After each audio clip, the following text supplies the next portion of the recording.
पहाड़ की खबरें आप देख रहे हैं, आपके साथ मैं हूं कंचन डोगरा। और आइए सबसे पहले आपको बताते हैं रुद्रप्रयाग से आ रही एक बड़ी खबर, जहां केदारनाथ यात्रा पड़ाव गौरीकुंड के पास में लगातार दरक रही पहाड़ी से भूस्खलन का खतरा बना हुआ है। तस्वीरें भी आपको दिखा रहे हैं। गौरीकुंड बाजार के पास में लगातार दरक रही पहाड़ी से मलबा और पत्थर गिर रहे हैं। जुलाई में आई आपदा के दौरान इस जगह भूस्खलन हुआ है और इसके बाद से लगातार लैंडस्लाइड यहां हो रहा है। अगर समय रहते इस लैंडस्लाइड जोन का ट्रीटमेंट नहीं किया गया तो आने वाले समय में परेशानी का सबब ये जगह बन सकती है। संदीप प्रसाद और जानकारी देंगे, हमारे साथ इस समय लाइव मौजूद है रुद्रप्रयाग से। संदीप, तस्वीरें हम दिखा रहे हैं, तस्वीरें सच में ये दिखाने वाली है कि अभी अगर इसके ऊपर काम शुरू नहीं किया गया तो आने वाले समय में चिंता बढ़ा सकती है ये जगह। इसके ऊपर जानकारी दीजिए, क्या ट्रीटमेंट का काम शुरू हो चुका है और अगर उसमें देरी हो रही है तो क्यों? जी बिल्कुल, आपको बता दें क्योंकि जो 2 महीने पहले जो 31 जुलाई को केदार घाटी में आपदा आई थी और उसके बाद ये स्थिति वहां पर पैदा हुई थी गौरीकुंड में। वहां पर लैंड स्लाइडिंग हुआ था। लगभग ये 10 से 15 मीटर का जो पैच है, इससे ज्यादा भी हो सकता है। और लगातार उस दौरान से वहां पर स्लाइडिंग हो रही थी और उस दौरान वहां पर कुछ वाहन भी वहां पर दबे थे। लेकिन सबसे बड़ा खतरा यह है कि अब लगातार बारिश के बाद वहां पर स्लाइडिंग हो रही, भूस्खलन हो रहा है। और बिल्कुल ये बाजार से जुड़ा हुआ एरिया है और बगल में इसकी कई दुकानें भी हैं, आगे पार्किंग भी है। और सबसे बड़ी बात यह कि जो घाटी वाला एरिया काफी सेंसिटिव है आपदा की दृष्टि से, तो लगातार यहाँ पे अगर भूस्खलन जारी रहता है और अगर 1-2 बरसात और होती है तो यहाँ पर बड़ा लैंडस्लाइड हो सकता है और इससे बाजार को भी खतरा हो सकता है और जो पार्किंग है और जो मोटर वहां पे सड़क मार्ग है उसको भी खतरा हो सकता है। लेकिन सबसे बड़ी बात यह भी रही कि कहीं ना कहीं प्रशासन की तरफ से और जो एनएच डिपार्टमेंट की तरफ से यहाँ पे बड़ी लापरवाही रही है, क्योंकि 2 महीने बाद भी इसका ट्रीटमेंट नहीं हो पाया है। और सबसे बड़ी बात यह भी है क्योंकि जो गौरीकुंड बाजार है वो केदारनाथ यात्रा का मुख्य पड़ाव है और यहाँ पर इसी बाजार के नीचे गौरी माई का एक प्रसिद्ध मंदिर भी है और यहाँ पर भी एक तप्तकुंड था जो कि पिछली आपदा में उस तप्तकुंड को भी नुकसान पहुंचा था। लेकिन सबसे बड़ी बात है कहीं ना कहीं जो ट्रीटमेंट कार्य उसमें देरी हो रही है और देरी की वजह ये भी हो सकती है कि कहीं ना कहीं वहां पे बड़ा स्लाइडिंग हो गया और बड़ा नुकसान वहां पे हो सकता है। और इसको लेकर लगातार जो स्थानीय लोग हैं उन्होंने कल वहां पर धरना प्रदर्शन भी किया और लोग लगातार मांग करते आ रहे हैं कि लगातार जो भी जो सड़क मार्ग है या फिर स्लाइडिंग जोन है जिनसे दिक्कतें पैदा हो रही है, जो भविष्य में खतरा बन सकते हैं, उनका ट्रीटमेंट जल्द से जल्द होना चाहिए। जी शुक्रिया आपका संदीप प्रसाद जानकारी के लिए। बढ़ते आगे, Pithoragarh Tanakpur all weather road लगातार कल 5वें दिन भी बंद रहा है। स्वाला के पास में हाईवे को खोलने के लिए डीएम चंपावत ने एनएच के इंजीनियरों के साथ स्थलीय निरीक्षण किया है, जिसके बाद इंजीनियरों ने तय किया है कि 50 मीटर में रैंप तैयार किया जाएगा, साथ ही एंकरिंग भी की जाएगी। रैंप तैयार करने के साथ ही एंकरिंग के लिए एनएच जुड़ा हुआ है। बॉर्डर के अहम हाईवे को खोलने के लिए दिन रात काम चल रहा है, लेकिन अभी तक भी लाखों की आबादी को राहत नहीं मिल पाई है। आपको बता देते हैं कि 12 सितंबर के बाद पिथौरागढ़ और चंपावत की लाइफलाइन 90% मौके पर बंद रही है। इस पे bundle SDA self drilling anchors डालते हुए horizontally as well as vertically and inclined way में डालते हुए और उसको जो है ग्राउंड करें और तब जो है उसके ऊपर गेबियंस रखें, ताकि जो भी इस मास का जो हॉरिजॉन्टल एंड वर्टिकल मूवमेंट हो रहा है वो जो है रेस्टेन हो जाए। और आइए अब आपको बताते हैं मुख्यमंत्री पुष्कर सिंह धामी के हरियाणा के दौरे के बारे में। मुख्यमंत्री पुष्कर सिंह धामी आज हरियाणा के दौरे पर रहने वाले हैं। धामी यहां पर बीजेपी उम्मीदवारों के पक्ष में ताबड़तोड़ चुनाव प्रचार करने जा रहे हैं। सीएम धामी 2 बजे रेवाड़ी, शाम 5 बजे गुरुग्राम और शाम 6:30 बजे सोहना में चुनाव प्रचार करने जा रहे हैं। लोगों से बीजेपी के पक्ष में वोट करने की अपील की जाएगी।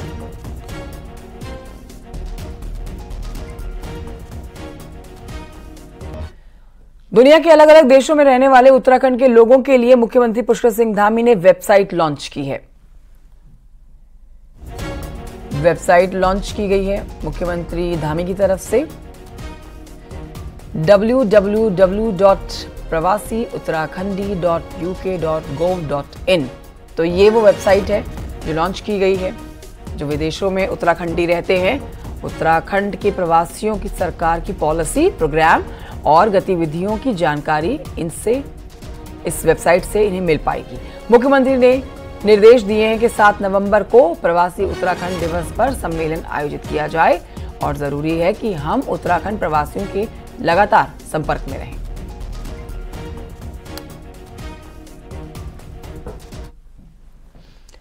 मुख्यमंत्री पुष्कर सिंह धामी ने उत्तराखंड में सख्त भू कानून की बात की है, तो शनिवार को जवाब में कांग्रेस में प्रेस कॉन्फ्रेंस की गई है। अब उत्तराखंड के भू कानून की बात कैसे पाकिस्तान, अफगानिस्तान, बांग्लादेश पहुंच गई, देखिए रिपोर्ट में।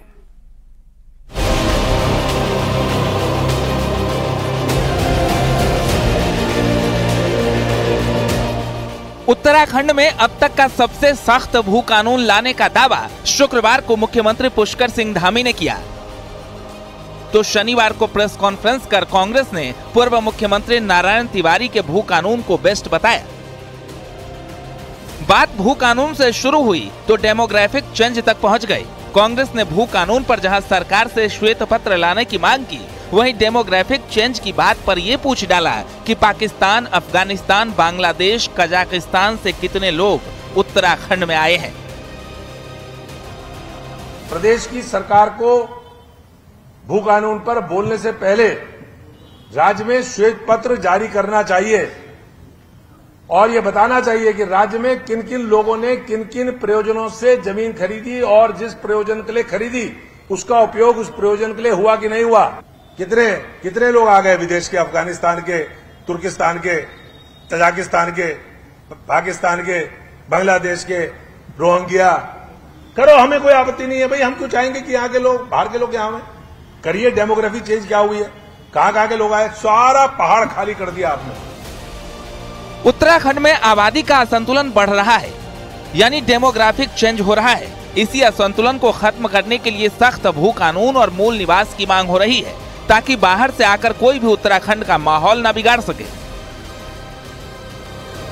ऐसे में कांग्रेस ने बाहर से आने वालों को पाकिस्तान, बांग्लादेश, अफगानिस्तान से जोड़ा, तो जवाब बीजेपी ने भी दिया।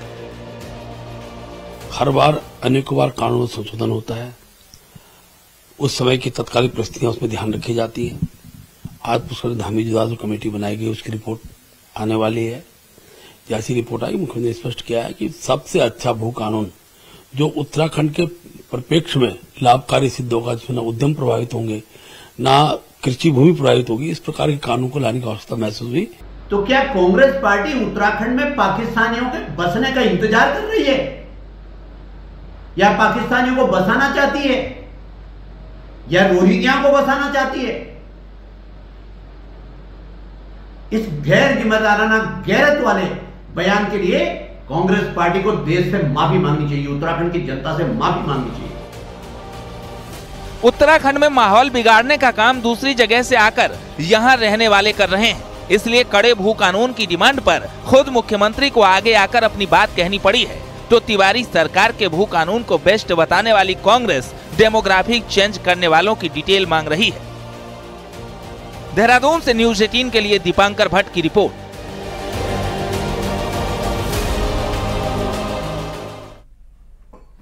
मुख्यमंत्री पुष्कर सिंह धामी ने ऐलान किया है कि उत्तराखंड में मजबूत भू कानून 1 साल के अंदर लागू किया जाएगा, जिसको लेकर नेता प्रतिपक्ष यशपाल आर्य ने भी अपनी प्रतिक्रिया दी है। हल्द्वानी में यशपाल आर्य ने कहा है कि कांग्रेस भी मजबूत भू कानून के पक्ष में है, लेकिन विपक्ष को सरकार की मंशा पर भरोसा नहीं है। आर्य ने कहा है कि मुख्यमंत्री को विधानसभा का विशेष सत्र बुलाकर मजबूत भू कानून को पास करवाना चाहिए। उत्तराखंड की जनता भू कानून के लिए लंबा इंतजार करने के मूड में नहीं है। ऐसा क्यों, इंतजार क्यों?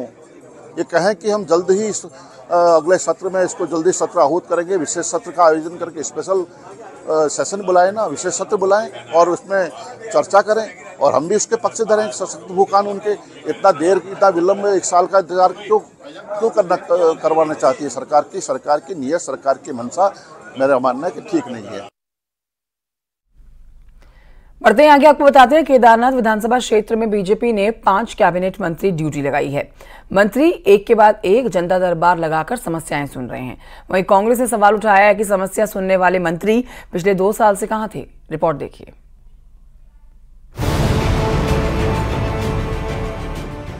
केदारनाथ विधानसभा उपचुनाव के लिए अभी तारीख तो नहीं आई, पर बीजेपी ने जिन मंत्रियों को वहां ड्यूटी पर लगाया है वो मोर्चे पर मुस्तैद नजर आ रहे हैं।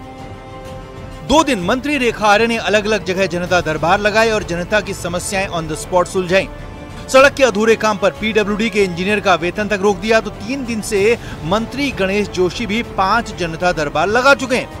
मंत्री जी का कहना है कि सरकार आपके द्वार के फॉर्मूले पर काम हो रहा है और पूरा फोकस जनता की परेशानी दूर करने पर है। पूरे प्रदेश के अंदर जगह जगह बहुउद्देशीय शिविर लगाकर जनता की समस्याओं का निराकरण जो है हम लोग कर रहे हैं। मैं भी पिछले 3 दिन से लगातार ये 5वें कैंप में हूँ। जिन समस्याओं का निराकरण तुरंत हो सकता है हमने मौके पे कराया है। जो माननीय मुख्यमंत्री के स्तर की हैं उसको देहरादून में जाकर सीएम से बात कर कराएंगे। रेखा आर्य और गणेश जोशी के साथ सतपाल महाराज, सुबोध दुनियाल और सौरभ बहुगुणा को भी केदारनाथ का जिम्मा सौंपा गया है। मतलब साफ है कि केदारनाथ में बीजेपी कोई कमी नहीं छोड़ना चाहती। वहीं नेता विपक्ष यशपाल आर्य ने सवाल पूछा कि एक दिन में 2-2 दरबार लगा रहे मंत्री 2 साल से कहां बैठे थे। और मैं सवाल पूछना चाहता हूं कि भाजपा से आखिरकार 5 मंत्रियों की चुनाव दृष्टिकोण से उन्होंने उन्हें जिम्मेदारी दी है, सेक्टर वाइज जिम्मेदारी दी है। 2 साल में माननीय मंत्रीगण केदारनाथ या पहाड़ के जनपदों में कितनी बार उन्होंने जन समस्याओं को भ्रमण किया, ये सवाल तो जनता उससे। केदारनाथ में कांग्रेस किस प्लानिंग के साथ चुनाव लड़ेगी ये तो कांग्रेस प्रदेश अध्यक्ष करण माहरा तय करेंगे, लेकिन फिलहाल उपचुनाव की तारीख के ऐलान से पहले बीजेपी के मंत्री जनता दरबार लगाकर वोटर्स को गोलबंद करने में जरूर जुटे हैं। देहरादून से न्यूज़ 18 के लिए दीपांकर भट्ट की रिपोर्ट। देहरादून से समय एक बड़ी खबर आ रही है जहां पर आईएएस राधा रतूरी उत्तराखंड की मुख्य सचिव बनी रहेंगी। राधा रतूरी को 6 महीने का एक्सटेंशन और मिल गया है। अब 31 मार्च 2025 तक के लिए राधा रतूरी ही मुख्य सचिव के पद पर रहेंगी। राधा रतूरी को दूसरी बार एक्सटेंशन मिला है। इस बार भी 6 महीने के लिए उनका कार्यकाल आगे बढ़ाया गया है। 30 सितंबर को उनका कार्यकाल खत्म हो गया था, लेकिन अब वो राज्य की मुख्य सचिव बनी रहेंगी।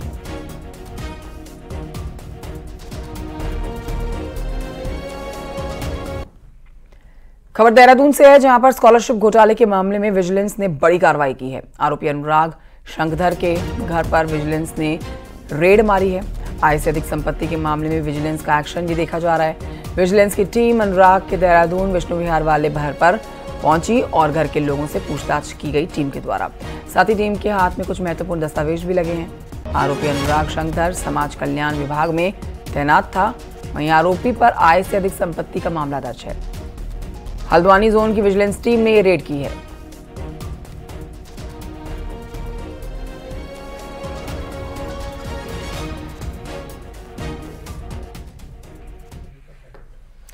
कुमाऊं के सबसे बड़े शहर हल्द्वानी में युवाओं के कई गैंग सक्रिय हैं, लेकिन पुलिस इन पर लगाम लगाने में नाकाम है। शहर में आईटीआई, फूलचौड़ जैसे गैंग बनाकर बदमाशी का दौर जारी है। शुक्रवार रात इसी गैंग के कुछ लोगों ने नैनीताल रोड की शराब दुकान में एक शख्स से मारपीट की है।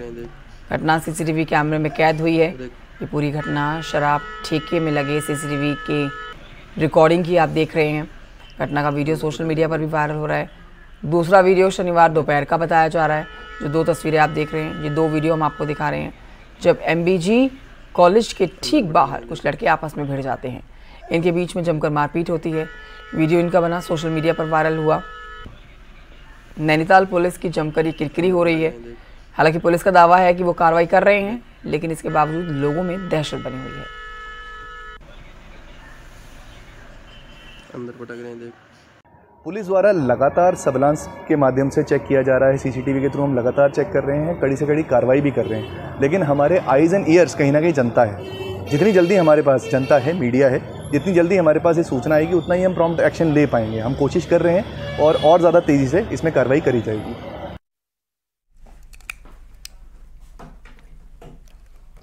और आइए बढ़ते हैं आगे, आपको बताते हैं उत्तराखंड और हिमाचल के बीच में टॉन्स नदी पर बनने वाली किसाऊ जल विद्युत परियोजना पर साल 2025 से काम शुरू होने की संभावना है। बताया जा रहा है कि इस हाइड्रो प्रोजेक्ट के लिए DPR पर जोरों से काम चल रहा है, जो मार्च तक पूरा हो जाएगा। इसके बाद इस परियोजना पर काम शुरू होगा। आपको यहां बता देते हैं कि हिमाचल प्रदेश और उत्तराखंड सरकार की बहुउद्देशीय किसाऊ जल विद्युत परियोजना के पूरे होने के बाद 660 मेगावाट बिजली का उत्पादन होगा। इसमें उत्तराखंड के 330 तो हिमाचल को 330 मेगावाट बिजली मिलेगी। साथ ही उत्तराखंड, उत्तर प्रदेश, हरियाणा, पंजाब, दिल्ली और हिमाचल प्रदेश के साथ ही राजस्थान के किसानों को सिंचाई के लिए पानी भी मिल सकेगा। अनुमान है वो 660 मेगावाट इसमें से जल विद्युत प्राप्त होने की संभावना है, जिसमें से आधी यानी कि 330 मेगावाट उत्तराखंड राज्य को प्राप्त होगी और रिमेनिंग आधी वो हिमाचल प्रदेश सरकार को प्राप्त होगी। वहीं एम्स ऋषिकेश ने टिहरी जिले के दूर दराज के गांव में ड्रोन डिलीवरी से दवाई पहुंचाई है। सिर्फ 30 मिनट में ऋषिकेश एम्स से टिहरी के गांव में ब्लड प्रेशर की दवाई पहुंची है। ड्रोन मेडिकल सेवा से एम्स के हेलीपैड से 10 किलोमीटर का पेलोड टिहरी के चंबा ब्लॉक में भेजा गया। 33 किलोमीटर की हवाई दूरी और 5600 फीट की ऊंचाई की तस्वीरें हम आपको दिखाएंगे, जहां पर स्थित चंबा ब्लॉक तक पहुंचने में ड्रोन को 30 मिनट का समय लगा है। ड्रोन संचालन टीम ने चंबा ब्लॉक के स्कूल के प्रांगण में मौजूद स्वास्थ्य विभाग के स्टाफ को दवाओं की डिलीवरी उपलब्ध कराई है। एम्स कार्यकारी निदेशक प्रोफेसर मीनू सिंह ने कहा है कि एम्स की कोशिश है कि नई तकनीक से राज्य के दूर दराज के इलाकों तक ड्रोन सेवा द्वारा जरूरतमंदों को दवा भेजी जाए।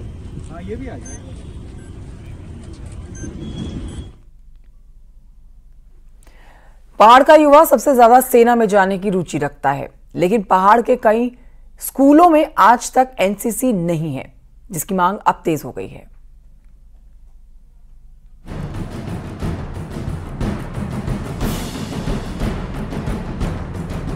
भारतीय सेना में भारी संख्या में उत्तराखंड के लोग हैं, लेकिन पहाड़ में कई जगह आज तक एनसीसी नहीं है। विकासनगर के जौनसार बाबर में 33 इंटर कॉलेज हैं और 3 डिग्री कॉलेज, लेकिन किसी में भी एनसीसी नहीं है, जिसके लिए कई बार युवा आवाज भी उठा चुके हैं। यहाँ एनसीसी नहीं है, हम भी लेना चाहते थे यहाँ एनसीसी, पर यहाँ नहीं है और हमें तो नहीं मिल पाई, पर हमसे जो पीछे वाली क्लास है उन्हें मिल जाए तो सही रहेगा। नीचे बच्चों के पास होती है शहरों में, पर यहाँ नहीं है। हमें मतलब एनसीसी की बहुत ज़रूरत है, क्योंकि यहाँ से पहाड़ से बहुत लोग नीचे फ़ौज की तरफ बहुत प्रेरित है और सबको मतलब फ़ौज में जाने का बहुत शौक़ है। बहुत लड़के से मैंने मतलब यहाँ के लड़के बहुत सुबह दिन रात तैयारी करते हैं, पर यहाँ एनसीसी नहीं है, जबकि एनसीसी मतलब फ़ौज में बहुत फ़ायदा मिलता है। एनसीसी से बच्चों में देश की सेवा का जज्बा पैदा होता है और इसके साथ ही एनसीसी उन्हें जीवन में अनुशासन से रहना सिखाती है। इसके साथ ही एनसीसी वाले बच्चे को डिफेंस एग्जाम में बोनस मार्क्स का भी फायदा मिलता है। जौनसार बाबर का शायद ही ऐसा कोई परिवार होगा जिस परिवार से पुलिस, आर्मी और अन्य ऐसी संस्थाओं में कार्यरत नहीं है। लगभग 2008 में सैया इंटर कॉलेज में एनसीसी प्रारंभ हुई थी, वो भी किसी कारण 2011 में बंद हो गई। एनसीसी को खोलने के लिए सरकार की तरफ से भी प्रयत्न किए जा रहे हैं और हमारी शिक्षा विभाग की तरफ से भी प्रयत्न किए जा रहे हैं। अभी कुछ ही दिन पहले माननीय मंत्री जी ने दिल्ली में एनसीसी से संबंधित एक बैठक में प्रतिभाग किया और वो भी चाहते हैं कि विद्यालयों के अनुशासन के लिए और उत्तराखंड की जो सैनिक पृष्ठभूमि है उसको दृष्टिगत अधिक से अधिक विद्यालयों में एनसीसी होनी चाहिए। पहाड़ के युवा लंबे समय से एनसीसी की मांग कर रहे हैं ताकि उन्हें भी इसका फायदा मिल सके। न्यूज़ 18 के लिए विकासनगर से कुलदीप चौहान की रिपोर्ट। ऋषिकेश से अगली खबर है, जहां पर कार के टायर में एक पेंगोलिन लिपट गया। यहां पर श्यामपुर के पास में खड़ी हुई कार के टायरों में पेंगोलिन यानी कि सल्लू सांप मिला है। तुरंत ही वन विभाग को बुलाया गया, जानकारी इसकी दी गई, सकुशल इसे निकाल भी लिया गया, जंगल में छोड़ दिया गया है। पेंगोलिन एक विलुप्त प्राय जानवर है और काफी शर्मीला जानवर माना जाता है और रास्ता भटक कर यहां तक पहुंचा होगा। छिपने के लिए टायर में लिपट गया।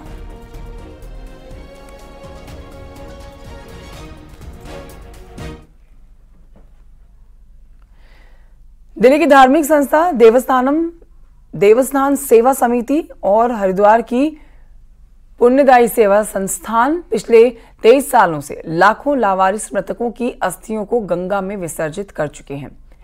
आज हरिद्वार के सती घाट पर 4000 से ज्यादा लावारिस अस्थियों को गंगा की गोद में प्रवाहित किया गया है। साथ ही आपको बताएं कि संस्था से जुड़े लोग ये बताते हैं कि 23 सालों में 1,60,000 से ज्यादा अस्थियों को विधि विधान से गंगा में बहाया जा चुका है। कोशिश हमारी ये रही, आप सब लोगों के अथक प्रयास से 2 बार हमने 2011 में पाकिस्तान में भी जो हमारे हिंदू सिख भाइयों की अस्थियां रखी हुई थी आज़ादी के बाद जो रहते थे, उनको 2 बार हम लेके आए। एक बार 135 लोगों को लाए, एक बार 160 लोगों की अस्थियों को लेके आए। और आइए अब आगे बढ़ते आपको दिखाते हैं पहाड़ की 10 बड़ी खबरें पहाड़ टॉप 10 में।